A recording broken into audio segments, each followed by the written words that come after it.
خدا یسوع مسیح میں آپ سب کی سلامتی ہو۔ میں پادری پطرس یونس ہر روز آپ کے لیے خداوند کا کلام لے کر آتا ہوں، جس کا عنوان ہے روز کی روٹی، جس میں ہم زبوروں کا تعارف، پس منظر، پیغام اور اطلاق بیان کرتے ہیں۔ تو آج کی روٹی میں ہم زبور 11 کے متعلق سیکھیں گے۔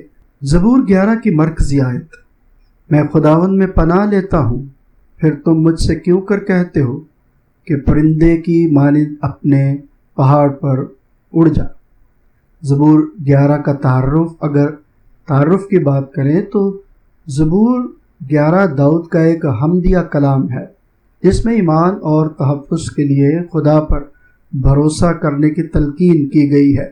یہ زبور اس وقت کا بیان کرتا ہے جب داؤد کو شریروں سے خطرات لاحق تھے اور اس کے ساتھی اسے بھاگ جانے کا مشورہ دیتے تھے، مگر داؤد نے خداوند پر توکل کرتے ہوئے اپنے خوف پر قابو پایا۔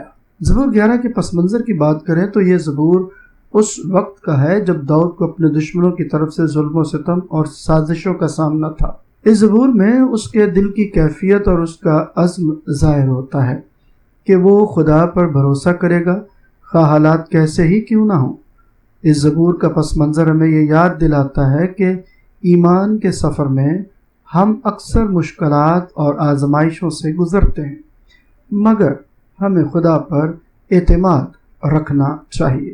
اگر ہم زبور 11 کے پیغام کی بات کریں تو زبور 11 میں داؤد کا یہ پیغام ہے کہ ہمیں مشکل وقت میں بھی خدا پر بھروسہ رکھنا چاہیے، کیونکہ وہ ہمارا محافظ ہے اور ہمیں کسی بھی مصیبت میں تنہا نہیں چھوڑتا۔ داؤد اس بات پر بھی ایمان رکھتا ہے کہ شریر لوگ اور ان کی سازشیں خدا کے خلاف کامیاب نہیں ہو سکتی۔ خدا نے شریروں کے لیے انصاف مقرر کیا ہے اور وہ وقت پر اپنا انصاف ضرور لائے گا۔ خدا راست بازوں کا ساتھی ہے اور اس کی نظروں میں نیکی اور انصاف عزیز ہیں۔ خدا کی قربت انہیں حاصل ہوتی ہے جو اس پر توکل رکھتے ہیں اور اس کے اصولوں پر چلتے ہیں۔ اگر زبور 11 کے اطلاق کی بات کریں تو زبور 11 ہمیں مشکل حالات میں خدا پر بھروسہ کرنے اور ثابت قدم رہنے کی ترغیب دیتا ہے۔ جیسے داؤد نے خدا کی پناہ لی، ہمیں بھی آزمائش کے وقتوں میں خدا کی طرف رجوع کرنا چاہیے۔ جب ہمیں خطرات اور خوف محسوس ہو، ہمیں دعا کے ذریعے خدا سے مدد طلب کرنی چاہیے۔ خداوند پر بھروسہ رکھ کر ہم اپنے دلوں کو سکون اور تقویت دے سکتے ہیں۔ جب ہم نے زبور 11 کی باتوں پر اپنا دھیان لگایا ہے تو آئیے خداوند سے دعا کریں کہ ہمیں عملی طور پر اس زبور کے مطابق آگے بڑھنے کا خداوند فضل دے۔ آئیے دعا کریں۔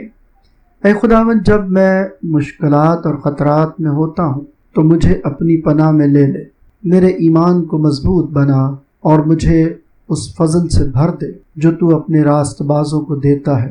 مجھے یقین دے کہ تو ہر وقت میرے ساتھ ہے اور شریروں کی سازشوں کو ناکام بناتا ہے۔